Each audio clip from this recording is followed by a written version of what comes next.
اور وہ یہ کیسے قرض ادا کرتا، جاب اسے مل نہیں رہی تھی، پڑھ لکھ گیا تھا، وہ جو ہوٹلوں پہ کام کرتا تھا اس سے اسے اتنے تنخواہ ملتی تھی جس سے وہ اپنا مشکل سے گزارا کرتا تھا۔ اس پنجاب میں آیا، اس نے ایک گینگ بنایا، بنانے کے بعد اس نے چھوٹی موٹی ڈکیتیاں شروع کر دی، لیکن وہ تنگ آ گیا۔ 5-6 دوست تھے، ملے اور انہوں نے لاہور کی تاریخ کی سب سے بڑی ڈکیتی، ایک سونار کی دکان پہ، جیولری کی دکان پہ وہ ڈکیتی کی، جو اس وقت آج سے 20-25-30 سال پہلے کوئی 80 سے 90 لاکھ کی ڈکیتی کی۔ جب ڈکیتی کی، شور مچا، تحقیق شروع ہوئی تو کرتے کرتے یہ لڑکا پھنس گیا۔ جب یہ پکڑا گیا تو اس نے اعتراف کیا، اسے سزا ہونے کے لیے جج کے پاس پیش کیا گیا اور جج نے اسے کہا کہ تم اپنا بیان دینا چاہتے ہو تو بیان دو۔ اس لڑکے نے کہا جی کہ میں تحریری طور پہ اپنا بیان دینا چاہتا ہوں۔ اس لڑکے نے کاغذ قلم منگوایا اور تحریری طور پہ اس نے اپنی جو کہانی تھی وہ ساری A to Z اس نے لکھی کہ اس طرح سے میں فلاں جگہ سے ہوں اور یہ میری حالت ہے اور میں یہاں تک پہنچا ہوں، اتنی دفعہ میں نے درخواستیں دی ہیں اور مجھے کسی قسم کی کوئی جاب نہیں دی گئی، میں نے ماسٹر کیا ہے، اس وقت ماسٹر بہت بڑی ویلیو رکھتا تھا، تو اب یہ کام میں نے اس لیے کیا۔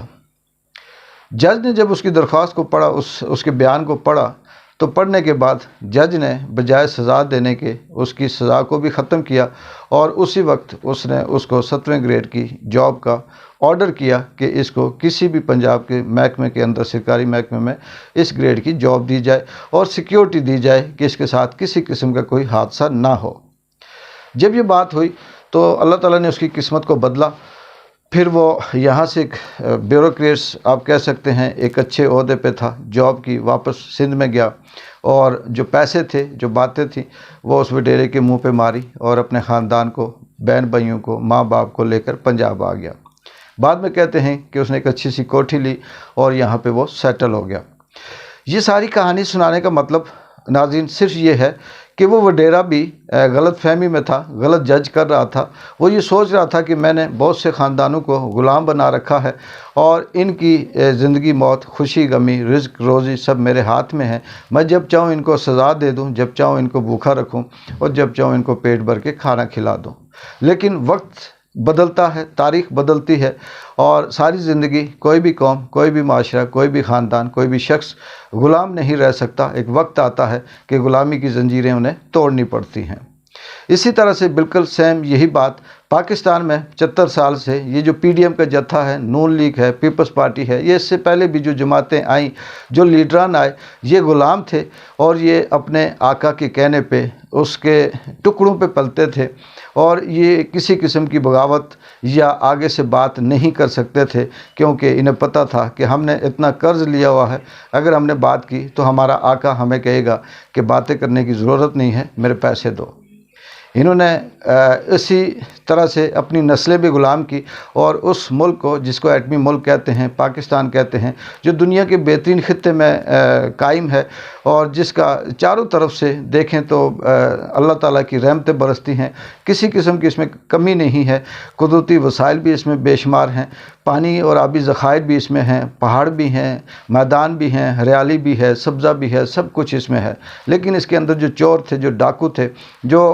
غلام تھے، وہ اس کو نوچ نوچ کر کھاتے رہے۔ لیکن اسی طرح سے حکومتیں توڑنے والے اور پھر بنانے والے، ان کا یہی اسٹیمیٹ تھا کہ پاکستان کو 75 سال سے ہم جس کو چاہتے تخت پہ بٹھا دیتے اور جس کو چاہتے ہم اس کو تخت سے اتار دیتے ہیں۔ اسی پریکٹس میں، اسی غلط فہمی میں انہوں نے عمران خان کو بھی تخت پر لے کے آئے اور ان کے خیال میں یہ تھا کہ ہم اس کو کچھ جب چاہیں گے تخت سے اتار دیں گے۔ لیکن انہیں یہ اندازہ نہیں تھا کہ عمران خان وہ لڑکا تھا جو یہاں سے نکل کر، اس نے پوری دنیا دیکھی تھی، اس نے خود مختاری دیکھی ہوئی ہے، اس نے خودداری میں زندگی گزاری اور اسے پتہ ہے کہ غلامی کیا چیز ہوتی ہے اور غلامی سے چھٹکارے کے لیے کیا کیا قربانیاں دینی پڑتی ہیں۔ اور وہ ان کا اسٹیمیٹ غلط ہوا اور آج عمران خان ان کے لیے مصیبت بنا ہوا ہے، جبکہ وہ 22 کروڑ عوام اور اس پاکستان کی دھرتی کے لیے وہ ایک فرشتے کی حیثیت رکھتا ہے۔ اگر عمران خان کو جس طرح سے عدالتیں ضد کر رہی ہیں کہ یہ گرفتاری دے یا یہ پیش ہو، یا اس کے اوپر جو جھوٹے مقدمات دہشت گردی کے نام سے یا دیگر جو اس کے اندر کرپشن کے نام سے بنائے ہوئے ہیں، اگر یہ انہی کے جتھے کے کہنے پہ اگر اس پہ یہ ثابت ہوتے ہیں یا گرفتار ہوتا ہے یا ملک میں کسی قسم کا ایڈونچر ہوتا ہے، تو یہ قوم، یہ ملک ایک بار پھر انہی غلاموں کے ہاتھوں جائے گا، اور پھر آنے والے کئی سو سال تک اس ملک میں کوئی ایسا خوددار شخص پیدا نہیں ہو سکتا۔ یہاں پہ پی ڈی ایم کے جو جتھے ہیں، جو لوگ ہیں، وہ ہر 10 منٹ کے بعد شاید کہ سیب کا جوس پی کر یا کسی نشے میں دھت ہو کر وہ ٹی وی میں آتے ہیں اور آ کر وہی باتیں کرتے ہیں جو باتیں ان کے خاندان کئی برسوں سے کرتے آئے ہیں۔ چوری وہ خود کرتے آئے ہیں، ڈکیتیاں وہ خود کرتے آئے ہیں، سمگلنگ وہ خود کرتے آئے ہیں، کرپشن وہ خود کرتے آئے ہیں، لیکن وہ اس وقت وہ سارا کا سارا الزام جو ہے وہ عمران خان کو دے کر اپنی جان چھڑانا چاہتے ہیں۔ لیکن مجھے یہ لگتا ہے کہ اللہ تعالیٰ نے شاید یہ جو ایڈونچر ان کے ساتھ کیا ہے، یہ اسی لیے کیا ہے کہ یہ جو سختی ہے، یہ جو مشکل ہے، یہ جو حالات ہیں، ان سے گزر کر پاکستان ایک دفعہ اس ٹولے سے جب جان چھڑائے گا، جب اس جتھے سے نکلے گا، تو پھر پاکستان حقیقی معنوں میں سپر پاور بھی بنے گا اور دنیا کا بہترین اسلامی ملک بھی بنے گا۔ آئندہ تک اقبال جنجوع کو اجازت دیں۔ اللہ حافظ۔